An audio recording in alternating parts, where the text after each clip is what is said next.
ರಾಜ್ಯದಲ್ಲಿ ಮೊದಲ ಹಂತದ ಚುನಾವಣೆಗೆ 5 ದಿನ ಬಾಕಿ ಇದೆ. ಈ ಬೆನ್ನಲ್ಲೇ ಚುನಾವಣಾಧಿಕಾರಿಗಳ ಮಿಂಚಿನ ಕಾರ್ಯಾಚರಣೆ ಆಗಿದೆ. ಲೋಕ ಅಖಾಡದಲ್ಲಿ ಕುರುಡು ಕಾಂಚಾಣದ ಸದ್ದು. ಬೆಂಗಳೂರಿನಲ್ಲಿ ಚುನಾವಣಾಧಿಕಾರಿಗಳು ಭರ್ಜರಿ ಕಾರ್ಯಾಚರಣೆಯನ್ನು ನಡೆಸಿದ್ದಾರೆ. ಇಟಿಎ ಮಾಲ್ ಬಳಿ ಬರೋಬ್ಬರಿ 2 ಕೋಟಿ ರೂಪಾಯಿ ನಗದನ್ನು ಸೀಸ್ ಮಾಡಿದ್ದಾರೆ. ಹಾರ್ಡ್ ಕ್ಯಾಶ್ ಸಮೇತ ಕಾರನ್ನು ಹಿಡಿದಿದ್ದಾರೆ ಚುನಾವಣಾಧಿಕಾರಿಗಳು. ಕಾರು ಹಾಗೂ ಹಣವನ್ನು ವಶಕ್ಕೆ ಪಡೆದು ಪರಿಶೀಲನೆಯನ್ನ ನಡೆಸ್ತಾ ಇದ್ದಾರೆ. ಯಾರದ್ದು ಹಣ, ಎಲ್ಲಿಗೆ ತೆಗೆದುಕೊಂಡು ಹೋಗ್ತಾ ಇದ್ರು, ಚುನಾವಣಾ ಅಕ್ರಮದಲ್ಲಿಯೇ ಈ ಹಣವನ್ನ ಬಳಕೆ ಮಾಡಲಾಗ್ತಾ ಇತ್ತಾ, ಈ ಆಂಗಲ್ ನಲ್ಲಿ ತನಿಖೆಯನ್ನು ನಡೆಸ್ತಾ ಇರುವಂತದ್ದು. ನೀವು ಕೂಡ ಹಾರ್ಡ್ ಕ್ಯಾಶ್ ಅನ್ನು ಸೀಸ್ ಮಾಡಿದ್ರಲ್ಲ 2 ಕೋಟಿ ರೂಪಾಯಿ, ಅದರ ವಿಜುವಲ್ಸ್ ಅನ್ನ ಗಮನಿಸ್ತಾ ಇದ್ದೀರಿ. ಇಟಿಎ ಮಾಲ್ ಬಳಿ 2 ಕೋಟಿ ರೂಪಾಯಿ ಹಾರ್ಡ್ ಕ್ಯಾಶ್ ಅನ್ನ ಚೀಲದಲ್ಲಿ ತೆಗೆದುಕೊಂಡು ಹೋಗ್ತಾ ಇದ್ದಂತಹ ನಗದನ್ನ ಸೀಸ್ ಮಾಡಿರುವಂತಹದ್ದು. ಕಾರು ಮತ್ತು 2 ಕೋಟಿ ರೂಪಾಯಿ ಹಣವನ್ನ ಸೀಸ್ ಮಾಡಿದ್ದಾರೆ ಚುನಾವಣಾಧಿಕಾರಿಗಳು. ಈ ಮೂಲಕ ಬೆಂಗಳೂರಿನಲ್ಲಿ ಭರ್ಜರಿ ಕಾರ್ಯಾಚರಣೆಯನ್ನ ಮಾಡಿದ್ದಾರೆ ಚುನಾವಣಾಧಿಕಾರಿಗಳು. ನೋಡಿ, ಚುನಾವಣೆಯಲ್ಲಿ ಅಕ್ರಮವನ್ನು ತಡೆಯಬೇಕು ಅನ್ನುವಂತಹ ನಿಟ್ಟಿನಲ್ಲಿಯೇ ಕೋಡ್ ಆಫ್ ಕಂಡಕ್ಟ್ ನೀತಿ ಸಂಹಿತೆಯನ್ನ ಜಾರಿಗೆ ತರಲಾಗುತ್ತೆ. ನೀತಿ ಸಂಹಿತೆ ಯಾವಾಗ ಜಾರಿಗೆ ತರ್ತಾರೋ ಆಗಿನಿಂದ ಚೆಕ್ ಪೋಸ್ಟ್ಗಳನ್ನು ಹಾಕಿ ಈ ರೀತಿ ತಪಾಸಣೆ ಮಾಡೋದು, ಅಕ್ರಮ ಹಣ ವಹಿವಾಟನ್ನು ತಡೆಯೋದು ಚುನಾವಣಾಧಿಕಾರಿಗಳು ಮಾಡ್ತಾನೆ ಇರ್ತಾರೆ. ಇವತ್ತು ಕೂಡ ಅದೇ ರೀತಿಯ ಕೆಲಸ ಆಗಿರುವಂತಹದ್ದು. ಸೀಸ್ ಆಗಿರುವಂತಹ ಕಾರನ್ನು ಕೂಡ ನೀವು ಗಮನಿಸ್ತಾ ಇದ್ದೀರಿ.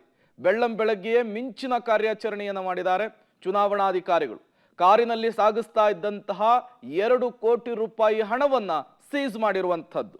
ಇದೇ ವಿಚಾರಕ್ಕೆ ಸಂಬಂಧಪಟ್ಟಂತೆ ಮತ್ತಷ್ಟು ಡೀಟೇಲ್ಸ್ ಅನ್ನು ಕೊಡ್ತಾರೆ ನಮ್ಮ ಪ್ರತಿನಿಧಿ ಮಾದೇಶ್ ಆನಿಕಲ್ ಸಂಪರ್ಕದಲ್ಲಿ ಜಾಯಿನ್ ಆಗಿದ್ದಾರೆ. ಮಾದೇಶ, 2 ಕೋಟಿ ರೂಪಾಯಿ ಹಣವನ್ನ ಸೀಸ್ ಮಾಡಿರುವಂತಹದ್ದು ಡೀಟೇಲ್ಸ್ ಅನ್ನ ಕೊಡೋದಾದ್ರೆ. ಪ್ರೇಮ್, ನಿನ್ನೆ ಸಂಜೆ 4 ಗಂಟೆ ಸುಮಾರಿಗೆ ಈ ಹಣವನ್ನ ಸೀಸ್ ಮಾಡಲಾಗಿರುವಂತದ್ದು.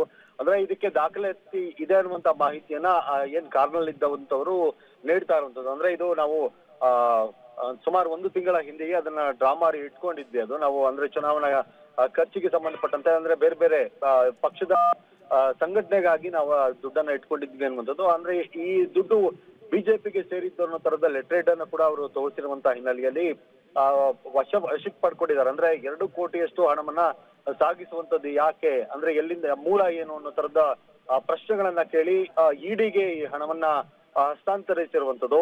ನಿನ್ನೆ ಹಣವನ್ನ ಕೌಂಟ್ ಮಾಡಿ ನಂತರ ಇಡಿಗೆ ಕೊಡುವಂತ ಕೆಲಸವನ್ನ ಕೂಡ ಅಂದ್ರೆ ಏನು ಚುನಾವಣಾ ಅಧಿಕಾರಿಗಳು ಮಾಡಿದ್ದಾರೆ. ಐಟಿ ಅಧಿಕಾರಿಗಳಿಗೆ ಈ ಬಗ್ಗೆ ಮಾಹಿತಿಯನ್ನು ಕೂಡ ರವಾನೆ ಮಾಡಿದ್ರು. ಯಾವಾಗ ಹಣ ಈ ತರ ಕಾರ್ನಲ್ಲಿ ಸಿಕ್ತು ಅನ್ನುವಂಥದ್ದು, ಕಾರ್ನು ಕೂಡ ಈಗಾಗಲೇ ಸೀಸ್ ಮಾಡಿದ್ದಾರೆ. ಕಾರ್ನ ಸೀಸ್ ಮಾಡಿ ಈಗ ಐಟಿ ಅಧಿಕಾರಿಗಳಿಗೂ ಕೂಡ ಹಣವನ್ನ ವರ್ಗಾವಣೆ ಮಾಡಿರುವಂಥದ್ದು. ಈಗ ಐಟಿ ಅಧಿಕಾರಿಗಳು ನೋಟಿಸ್ ನೀಡ್ತಾರೆ. ನೋಟಿಸ್ ನೀಡಿ ಈ ಹಣದ ಮೂಲ ಏನು ಅನ್ನುವಂಥದ್ದನ್ನ ಹೇಳ್ಬೇಕಾಗತ್ತೆ. ಆ ನೋಟಿಸ್ ಅನ್ನು ನೀಡುವಂತ ಕೆಲಸವನ್ನ ಐಟಿ ಅಧಿಕಾರಿಗಳು ಮಾಡ್ತಾರೆ.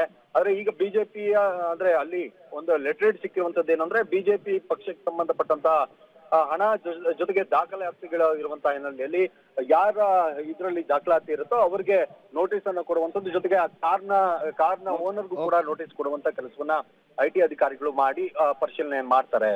Prem. Okay, thank you Madesh Anekal ತಮ್ಮೆಲ್ಲ ಮಾಹಿತಿಗಾಗಿ.